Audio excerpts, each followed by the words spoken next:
오늘은 우리 교회 임직식 사람을 세우는 귀한 날입니다.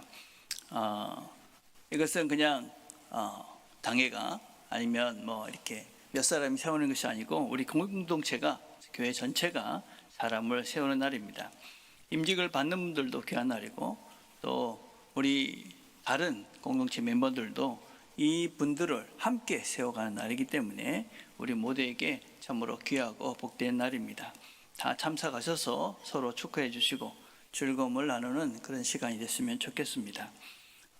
예배를 마치고 다 같이 식사하시고, 그리고 3시에 임직식이 있는데 임직 예배에 다 참석해 주시기를 부탁드리겠습니다. 어떤 아내가 아침에 일어나더니 남편에게 꿈 이야기를 해줬습니다. 내가 생일날이 됐는데, 꿈 이야기입니다. 당신이 목걸이와 귀걸이, 반지, 한 세트를 선물로 주는 꿈을 꿨습니다. 아내 생일에 일주일 남은 날이었습니다. 그 말을 들은 남편이 알겠다 이렇게 말을 하고 생일날이 되었습니다. 남편이 작은 박스를 예쁘게 포장해 와가지고 아내에게 생일 선물이다 이렇게 주었습니다. 아내는 자기 꿈대로 됐다 즐거워하면서 포장 선물을 풀었습니다. 근데 내용물을 보니까 책이었습니다. 그 책 제목이 뭐냐면 꿈 해몽 이렇게 하라. 남자들은 분명하게 말해주지 않으면 모릅니다.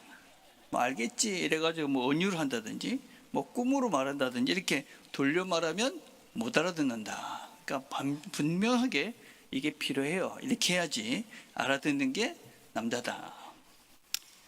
예수님도 아마 베드로를 잘 아시고 3번이나 사랑하느냐 이렇게 묻고 양을 먹이라 하신 것이 아닐까.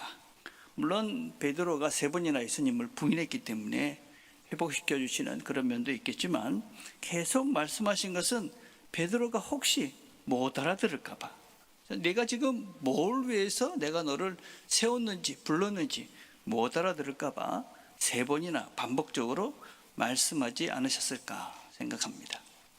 삶이란 무엇인가?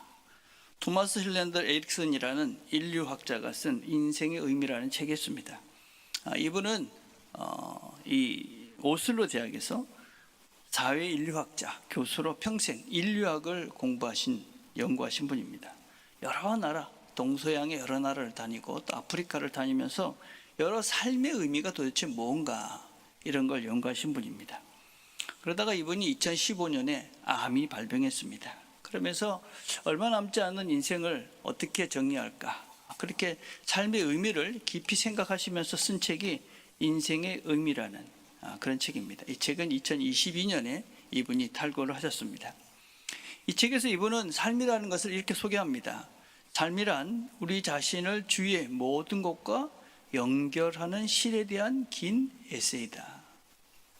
보이지 않는 수많은 실이 모여 엮여 우리 각자의 삶이라는 거대한 테피스트리를 만든다. 그 테피스트리는 바로 인생의 의미이다. 이 테피스트리라는 것이 무엇이냐면, 이 그림을 한번 보시면은 이 수많은 실로 엮어서 만든 그런 장식용 직물입니다. 보이지 않는 그런 실들이 다 서로 교체해 가면서 하나의 아름다운 그런 그림을 완성했듯이 우리의 삶도 그렇다 하는 것입니다. 우리의 삶 속에서 수많은 사람들이 엮이고 엮어서 하나의 그림을 만들게 되는데, 그것이 인생의 의미다. 사람과의 관계를 어떻게 연결하며 사는 것, 그것이 진정한 인생의 의미다 하는 것입니다. 물질이나 명예나 명성이나 그런 것으로 인생의 의미가 결정되는 것이 아니라 사람이 어떻게 서로 잘 연결되느냐 하는 것이 멋진 인생의 그런 테피스트리가 되기도 하고, 그 연결을 제대로 못하면, 이리저리 흔들리면 그 삶의 의미는 이상해진다 하는 것입니다. 사람과의 관계, 그게 곧 내 삶의 의미가 된다 하는 것입니다. 예수님께서 베드로를 처음 불렀을 때는 고기 잡는 어부가 되라 그렇게 말씀했습니다. 그런데 이제 이 고기 잡는 어부, 고기에서 사람으로 관심이 바뀌었는데, 이제는 또 다른 사명을 베드로에게 줍니다. 베드로를 주님께서 마지막으로 만나시면서 말씀하십니다. 내 어린 양을 먹이라. 내 양을 치라. 내 양을 먹이라. 양은 하나님의 자녀이며 또 하나님 나라 백성, 사람들을 말합니다. 이제는 사람을 낚는, 사람을 복음을 전하는 그런 차원을 넘어서 이제는 사람을 돌보는 목자가 되라, 이렇게 말씀하시는 것입니다. 의미 있는 삶, 가치 있는 삶, 아름다운 삶, 그것은 무엇이냐? 사람을 어떻게 관계를, 특별히 그 사람을 어떻게 잘 돌보며 사는가 하는 것이 그 사람의 인생에 참다운 가치 있는 존재가 된다 하는 것입니다. 오늘 우리가 직분자들을 세우는데 직분자들은 다른 것을 하는 사람들이 아닙니다. 사람을 돌보는 일. 여러분, 사람을 돌보는 것만큼 더 아름답고 복된 인생이 어디 있겠습니까? 가장 가치 있고 의미 있는 일이죠. 여러분, 그 일을 위해서, 그 사람을 돌보는 일을 위해서 직분자를 세우셔서 그 일을 잘하라고 우리를 불러주신, 그것이 바로 직분자를 세우신 하나님의 배려입니다. 먼저 이런 직분자들, 여러분, 이건 직분자 이렇게 이야기를 했지만 사실 우리 모두는 다, 그리스도인들은 직분을 받은 사람들입니다. 이미 우리는 다 용서받고 용서하고 용서할 수 있는 그런 권위를 받은 자들이죠. 예수를 따르는 자들은 다 그런 존재들입니다. 이런 사람들이 뭘 해야 되느냐? 특별히 직분자를 세우는 것은 특별히 너는 이 일에 더 전념해라, 그런 의미로 주님께서 직분을 주시는 겁니다. 자, 먼저 누구를 돌보라 이렇게 말씀하시냐면 21장 15절에 이렇게 말합니다. 내가 주님을 사랑하는 줄 주님께서 아시나이다. 이르시되 내 어린 양을 먹이라. 어린 양. 제일 먼저 우리 직분자들이, 이 그리스도인들이 돌봐야 될 사람들은 어린 양입니다. 이 어린 양이라는 것은 아주 새끼 어린 양을 말합니다. 아직 덜 자란 양을 말합니다. 예수님께서 말씀하신 이 어린 양이라는 것은 아마 초신자들, 어린 성도들, 연약한 지체를 의미한다라고 할 수 있습니다. 약한 자를 먼저 돌보는 것은 아주 당연한 것입니다. 착한 자. 그래서 먼저 우리가 기억해야 될 것은 교회에 처음 오시는 분들, 처음 신앙생활을 하시는 분들을 먼저 우선순위로 그 사람들을 잘 돌봐야 됩니다.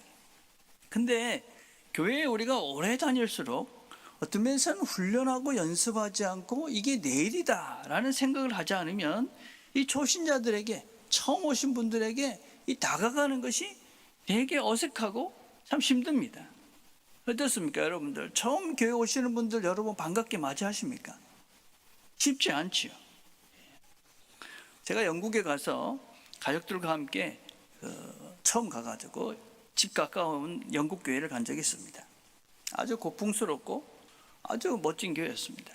근데 그 들어가니까 이 노원들만 몇 분 계셨습니다. 근데 안내하는 분의 눈빛을 보니까 웬 동양인이 왔나?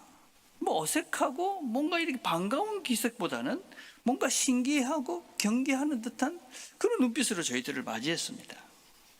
이 교회는 이제 성공의 교회였는데 되게 고전적인 교회였습니다.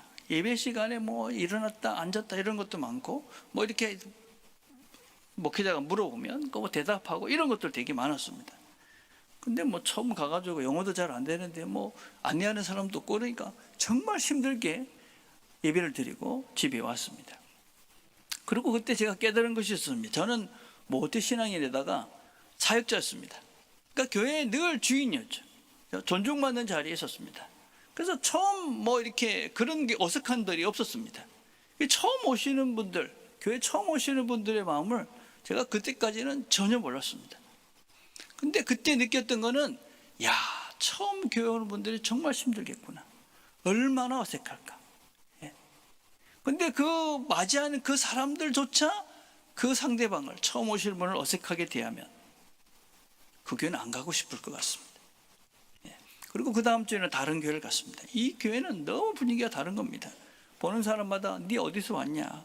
우리 교회 주일학교는 우리 아들하고 왔으니까 몇 시에 한다. 예배 마치면 티타임 있는데 티타임을 꼭 하고 가라. 뭐 도와줄 게 없냐? 네 처음 왔지? 힘들 게 있을 것 같으니까 뭘 도와줄까? 어느 교회 다녔겠습니까? 예, 당연히 두 번째 교회 다녔죠. 특별히 직분자들은 처음 보는 분들에게 반갑게 인사하는 것부터 하셔야 됩니다. 사람을 잘 몰라서 어색하죠, 그렇죠? 예, 어색합니다. 직분자들은 그래서 돌아가시면서 이렇게 안내를 하십시오.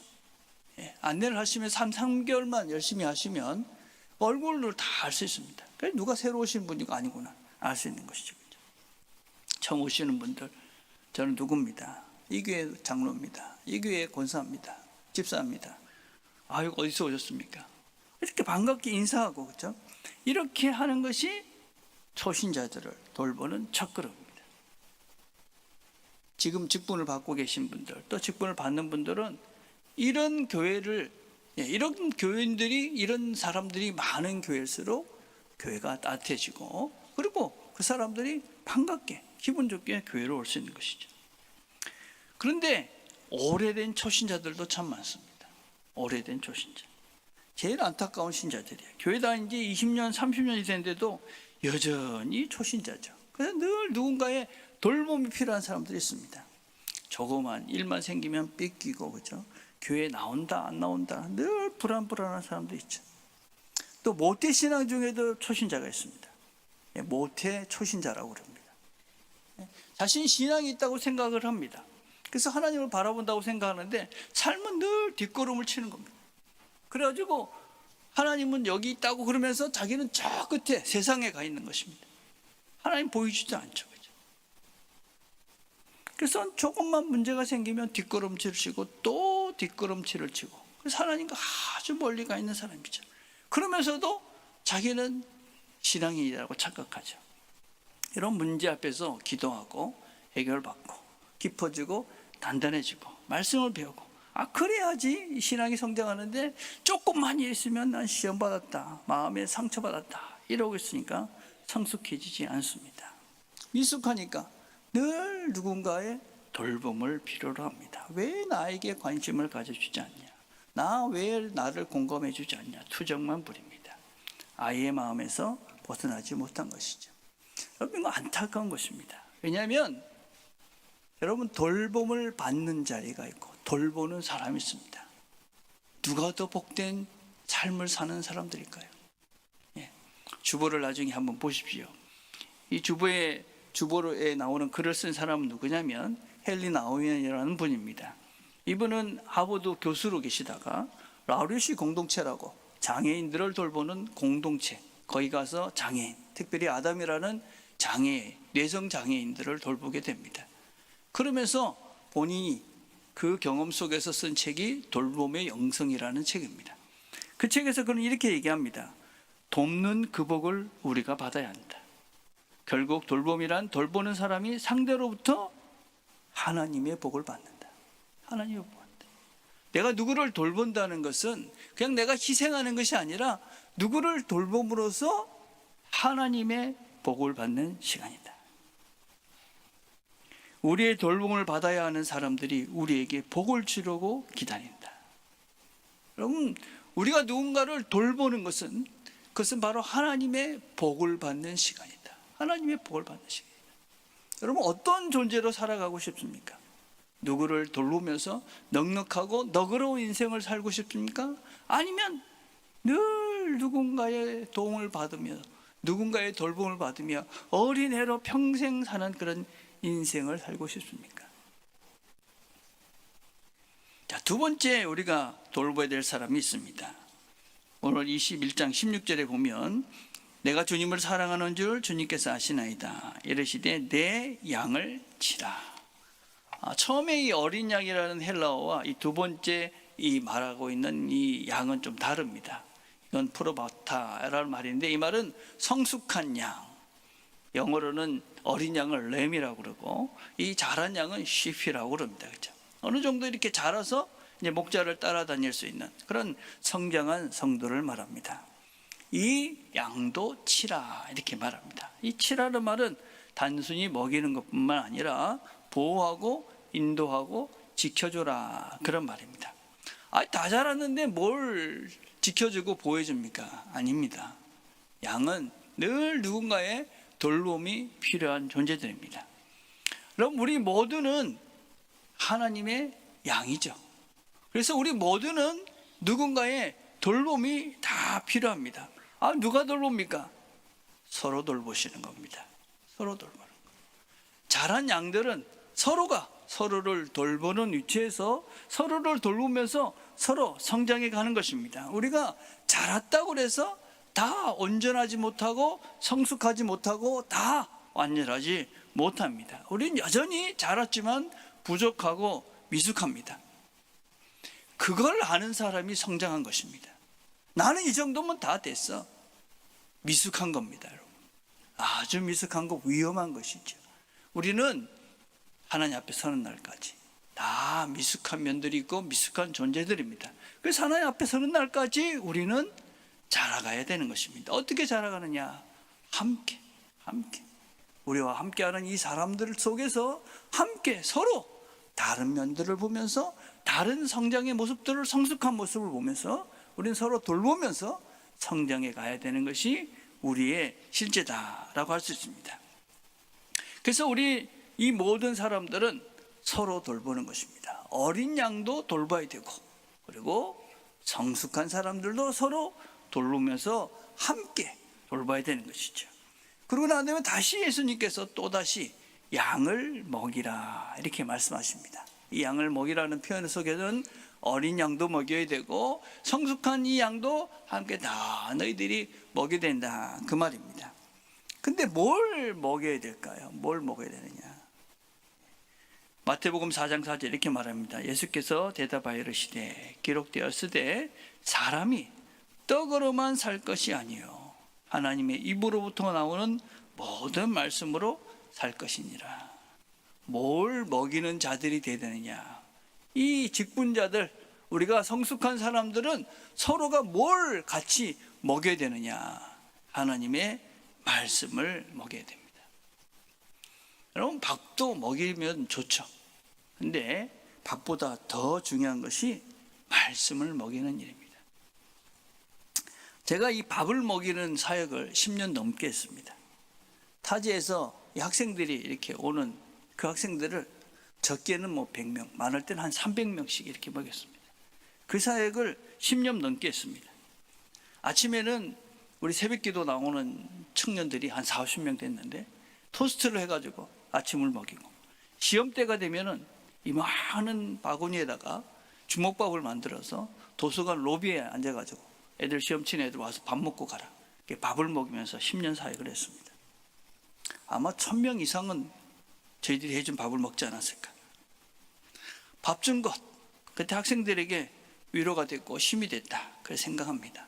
근데 먹는 밥만으로는 신앙이 자라지 않습니다. 신앙이 자라지 않습니다. 그냥 정과 추억은 있죠. 그죠? 추억은 있습니다. 자란 애들은, 신앙이 자란 친구들은 어떤 친구들이냐? 아침마다 모여서 말씀을 함께 묵상하고 기도하고 성경 공부 열심히 하고 그랬던 학생들은 지금 전 세계 흩어져 가지고 신앙인으로, 예수님의 제자로 정말 교회를 잘 봉사하면서 살아가고 있습니다.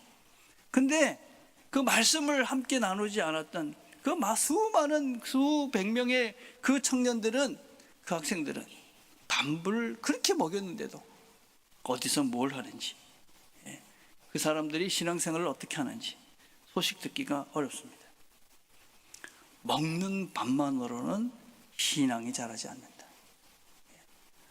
아무리 밥을 많이 먹여도 여러분, 말씀을 먹이지 않으면, 말씀의 교제가 없으면, 말씀으로 서로 먹이는 시간들이 없으면 신앙은 자라지 않습니다. 인간적인 좋은 관계는 될지 모르겠습니다. 그렇죠? 그러나 신앙은 자라지 않는다. 특별히 장로님들은 무엇을 하는 직분이냐? 디모데전서 5장 17절 이렇게 말하죠. 잘 다스리는 장로들은 배나 존경할 자로 알되 말씀과 가르침에 수고하는 이들에게 더욱 그리 할지니라. 그럼 장로가 뭐 하는 분들이냐? 장로는 하나님의 말씀을 가르치는, 말씀에 수고를 하는 자들이다. 우리 헌법에도 보면 장로의 직무가 뭐냐? 언약의 자녀를 양육하는 일이다, 이렇게 말하고 있습니다. 그래서 여러분, 말씀을 잘 가리키고 잘 먹이는 일, 이걸 위해서 우리가 함께 세워가는, 그게 바로 직분자들이 해야 될 우선순위다. 그래서 열심을 내서 말씀을 배우고 그리고 가리키는 거죠. 여러분, 가리켜 봐야 내가 뭐가 부족한지, 가리켜 봐야 내가 뭘 제대로 아는지, 가리켜 봐야 내가 뭘 모르는지, 그리고 여러분, 말씀을 가리켜 봐야 내가 말씀의 능력도 경험하고 체득하고, 그래서 또 말씀을 가리켜 봐야 이게 얼마나 어려운 건지, 또 말씀을 가리켜 봐야 이게 얼마나 은혜로운지 깨달아갈 수 있죠. 말씀을 먹이는 일에 전념해야 됩니다. 그래서 주님께서 계속 말씀하시고, 내 양을 먹이라, 내 양을 먹이라. 자, 주님께서 내 양을 먹이라고 얘기하시죠. 내 양. 주님께서 우리에게 먹이라고 하는 그 내 양은 누굴까요? 다른 사람들이 아니고 여기 앉아있는 우리들이죠. 우리가 다 주님이 불러준 주님의 양입니다. 여기 있는 사람들부터 우리가 말씀으로 이들을 먹이는 일에 전념을 해야 됩니다. 그리고 주님께서 베드로에게 3번이나 묻습니다. 내가 나를 사랑하느냐? 주님을 사랑하는 마음, 주님의 사랑, 그것이 있어야지만이 우리는 이 양들을 말씀으로 먹여갈 수가 있습니다. 여러분, 주님을 사랑하는 마음이 있으면 사람이 보입니다. 사람. 그리고 그 말씀을 우리가 배우고 하나님 말씀을 알게 되면 그 말씀을 먹이고 싶은 욕구가 생깁니다. 하나님의 사랑을 아는데도 사람에 대한 관심이 생기지 않는다. 그러면 그 사람은 하나님을, 또 하나님의 사랑을 모르는 것이죠. 또 그 말씀을 우리가 제대로 알게 되면 그 말씀을 가르치고 먹이고 싶은 욕구가 생기는 것이 당연합니다. 영혼에 대한 불쌍한 마음이 생기고 사람에 대한 그 영혼에 대한 사랑이 생깁니다. 그래서 그 사람들을 보면 영혼에 대한 굶주림이 보이는 것이죠. 이 사람들 말씀을 가르쳐야 될 것인데 어떻게 할까? 그게 어떤 면에서는 우리가 하나님의 사랑을 알고 말씀을 제대로 배워가고 있는 우리의 실제적인 모습이다라고 할 수 있습니다. 근데 이 사랑의 근거가 무엇이냐 하는 것도 참 중요합니다. 이 사랑의 시작은 이렇게 얘기합니다. 무엇보다도 뜨겁게 서로 사랑할지니 사랑은 허다한 죄를 덮느니라. 주님께서 베드로가 그렇게 3번이나 부인하고 자기를 배신했음에도 불구하고 그 죄를 다 덮어주고, 그리고 그에게 사랑하는 주님의 양들을 맡깁니다. 그 사랑을 깨닫고 나니까 베드로가 이제 보이기 시작하는 것이죠. 아, 사람이 보이기 시작합니다. 우리가 사람을 돌보기 위해서는 첫 번째 눈이 뜨여야 되는데 이 사랑의 눈이 뜨여야 됩니다.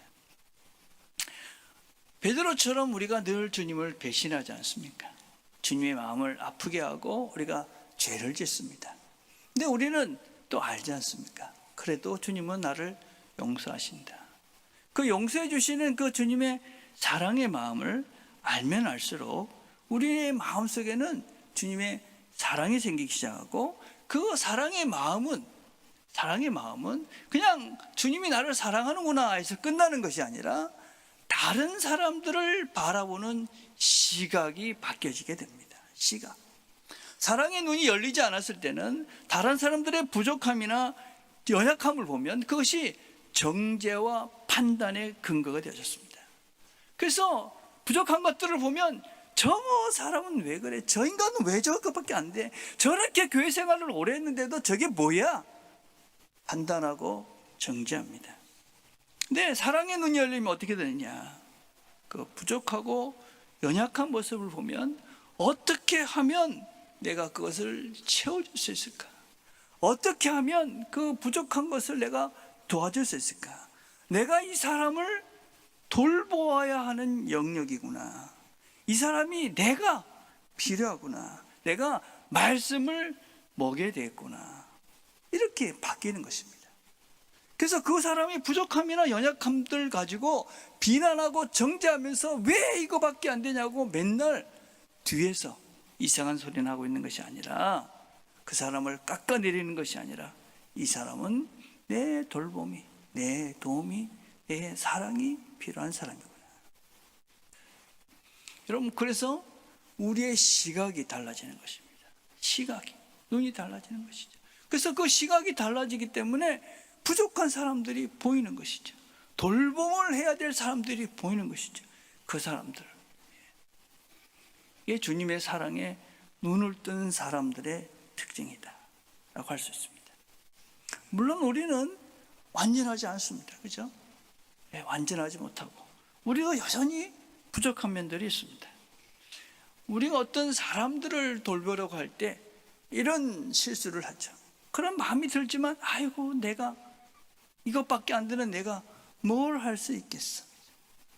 그래서 막상 시작하는 것을 어려워합니다. 그러나 그럴 필요는 없습니다. 우리 모두는 완전하지 않고 완벽할 수 없습니다.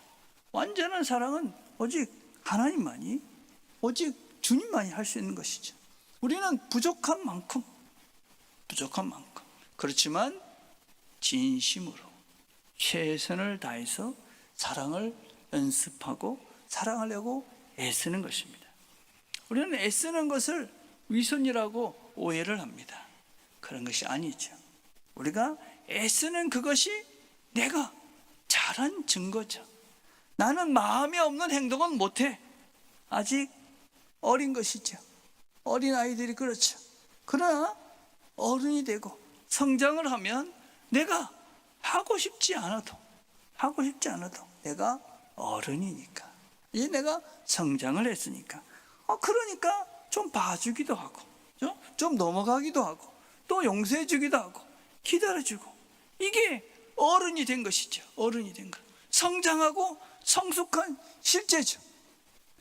그냥 화난다고 화를 내고, 짜증낸다고 짜증을 내고, 불평을 쏟아내고, 어린아이는 그런 것이죠. 미숙한 것이죠. 여러분, 주님이 원하시는 그 사람은 어떤 사람이냐? 그 사랑의 마음을 가지고 애쓰는 겁니다. 한번 참아주는 겁니다. 한번 기다려주는 것입니다. 한번 연락을 하는 것입니다. 한번 그 사람에게 말씀을 한번 같이 배워보자고, 그렇게 권하는 것입니다. 내가 부족하지만, 나도 부족하지만, 우리가 다 부족하지만 함께 주님을 알아가고 배워가자. 그게 바로 주님의 사랑을 알고 주님의 사랑으로 내 존재가 바뀌어져 있는 실제다라고 할 수가 있습니다. 그렇게 우리가 성장하고 성숙해지는 것입니다. 그렇게 내가 할 수 있는 만큼 그것부터 내 주위에 있는 사람들을 사랑으로 돌보는 것입니다. 사랑으로 그 사람들을 찾아가는 것입니다. 그 사람을 연락하는 것입니다.